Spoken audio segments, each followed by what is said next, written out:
Look, I know I sang a little bit in the intro to that Little Mermaid one. I'm not even going to try and sing Queen.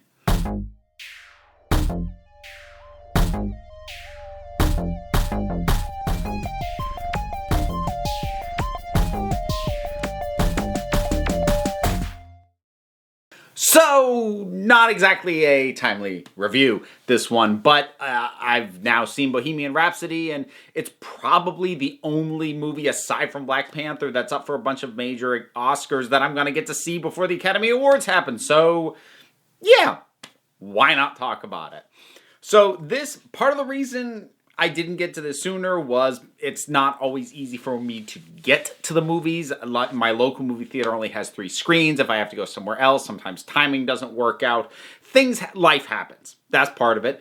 And the other thing was with this particular one was my partner Liz also wanted to see it, so we wanted to see it together, which of course makes it even harder to coordinate sometimes. But we have now actually seen it because now, it's rentable. So Bohemian Rhapsody is obviously the story of both Queen the band and Freddie Mercury the individual. And I do feel it is worth saying both, because even though the emphasis, at least as far as life story, is on Freddie, there is quite a bit in there about the band as a whole. The other band members get a bit of time. Obviously, there's a ton of the music in this. So, I wasn't sure how I was going to feel about this. In general, I am not a big fan of biopics, just as a genre. I feel like inherently the problem with most biographical films is that a lot of them make the decision to try and cover big swaths of somebody's life. And just, narratively, that's not what you would do. I think the reason most biographical pictures fail is because you don't make them in the way you make any other genre of film. Because any other genre of film, you look at the initial script and go, why is there all this stuff about, before, the band even forms? And why are we even dealing with the early days of the band? Like, the heart of the story is this section. Why do we have all this other stuff? But you stick it in there in a biographical picture because, well, that was part of his life. And so I think structurally a lot of them just fall apart for me for that reason, because I think the fact that it's a true story is often used as a crutch, especially considering how much of this stuff gets changed anyways. So, yeah, I was a little bit nervous because I like Queen. I like Queen a lot. Queen is one of my favorite bands, if I'm being completely honest. But I really liked this.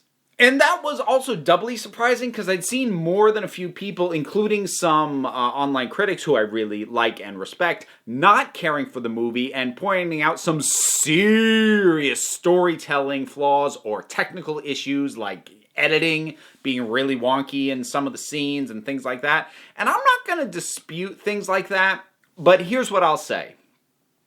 And I might need to think about doing this more often if I think I can. Normally when I do a review, I have a tendency to do it within a few hours of my having seen whatever the thing is. In this case, I'm recording this 2 or 3 days after I saw it. 2 days. There we go. 2 days after I saw it. And that's actually made me more kind to it. Because what I'm left with at this point is the technical flaws of it, which I can acknowledge, have kind of faded in my memory. And what I'm left with when I think about the film is great music, charismatic performers, not only from the lead, Rami Malek, who is phenomenal as Freddie Mercury, and what feels like a story worth telling. So I think I'm not sure that I'm gonna start defaulting to reviewing these a few days later. And also, there's some films that are like, if I don't talk about them quick, the details are gonna fade from my head because they were so unmemorable. Usually, that's if I got a rant about something. But with something like this, its successes are rooted in how it makes you feel, as opposed to the technical nuts and bolts of the filmmaking, which is not really exceptional. It's not awful, I don't think, but it's not the best in the world, not by any means. So I think in terms of like the accolades that it's getting, I get why Rami Malek deserves a nomination. I'm not sure the film does as a whole. But that's not to say that the film isn't good, because I do think, especially if you like Queen, that the film is worth watching. And I was impressed at how much wasn't streamlined or minimized out of it. Like, I was expecting like nothing more than minimal acknowledgement of the fact that he's Parsi and he was born in Zanzibar. And I feel like that's something that like a lot of people don't even have an awareness of. And it was nice to see that like right off the bat, one of the first things we get about him as a character, which was pretty cool. There's also his relationship with the character of Mary that I thought was really interesting. And again, I'm not going to speak to the accuracy of this because I don't know. And the amount of research I'm prepared to do to find out how accurate it was or wasn't is very limited. So let me just make really clear. If anyone doesn't like this movie because of the alterations it makes to the facts, I'm not even going to argue with you on that.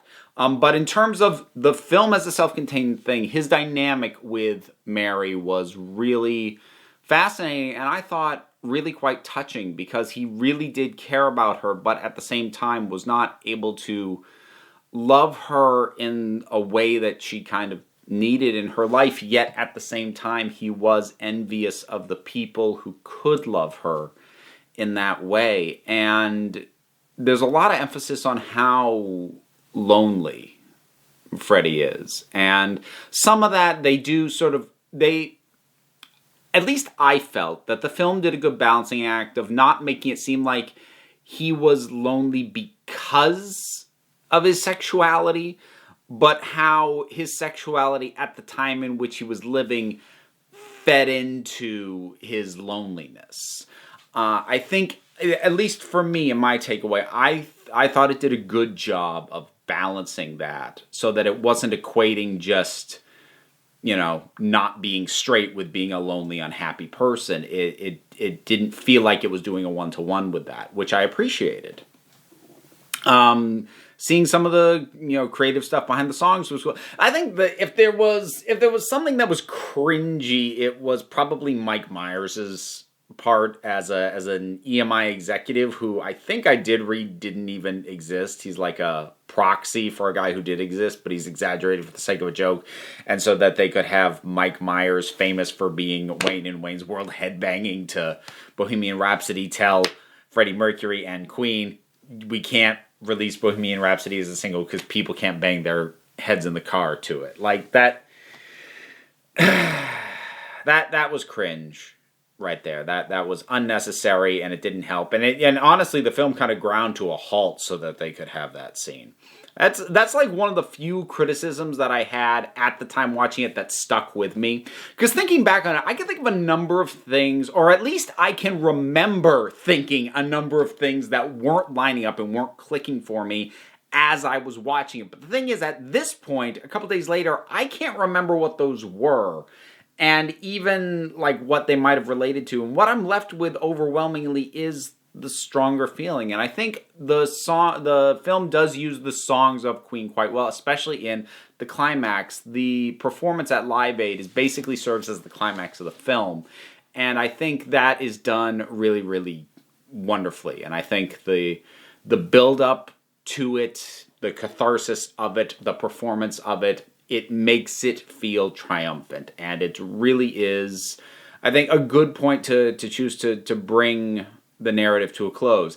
The one other thing that's sort of a bit of an elephant in the room issue with this film that I will address insofar as I don't want to deal with it more specifically is the director. This film is officially credited to Bryan Singer, which brings with it two really loaded issues. The first is the guy right now is buried in some very unpleasant scandals, and actually he had been even before taking this on. It just got worse since then. And but even beyond that, it's debatable how much of this film he actually shot. As far as the Directors Guild is concerned, he shot enough of the film that he gets to keep his name on the credits. But apparently, he literally just stopped showing up to the set at some point, and somebody else took over and directed the rest of the film. Now, exactly what percentage of that was, how much of when Bryan Singer stopped showing up was, lower end stuff, like did he finish working with the main cast? I have no clue. Not a clue. But between those two things, I just kind of don't want to deal with talking about Bryan Singer, like just as a person, because... and also, how much he had to do with this movie anyway. What I will say is it feels like a Singer film. It has that balance of an ensemble, which I do think, because Bryan Singer, I think, is a very inconsistent director in terms of putting out good movies, and a lot of even his better movies haven't aged well. But what I will say is he is usually pretty good at balancing an ensemble and knowing how to give us enough of characters who are clearly not the main character where they still feel fleshed out. He was able to do that with the X-Men movies he did. He was able to do that with The Usual Suspects. I do think that's one of the few things he is I can say he's genuinely consistently good at. And I do think that is at play here because while this is very much Freddie Mercury's movie, none of the other characters feel ancillary or underdeveloped. They feel like proper people, even though they are very much not the focus. So, ultimately, I'm not going to say, rush out and see this. I'm not even going to say, you must see the performance of Rami Malek. I say, if you are a fan of Queen, I think that you will enjoy this. Barring any issues of, the actual history of Queen enough that any deviation is going to distract or annoy you. That might be more of a deal breaker. Hard for me to say because, as I said, exactly how much they did deviate, I don't really know. But I'm going to wrap it up there. Rami Malek maybe deserves to win Best Actor. I'm not going to say that definitively because I haven't really seen anybody else who's up for it. But I will say the film doesn't deserve to win Best Picture. I am glad he's nominated, though, and I think the film... I think it deserved the success that it had. It may be getting overpraised in some circles, but no. Solid work, I say. So, Bohemian Rhapsody, what'd you think about it? Whatever your thoughts are, drop something down in the comments. Let's talk about it. A whole bunch of stuff to do. Buttons, links, Patreon. Hey, I'm begging. No, I'm not really begging, but, it's helpful. There's other links down there besides for you to check out. Plus, all these, I got a P.O. box. All that stuff, it's all down in the description. Give it a look or don't. You don't have to. It's okay, because at the end of the day, you're the council. I'm just running the meetings, and until next time, this council is adjourned.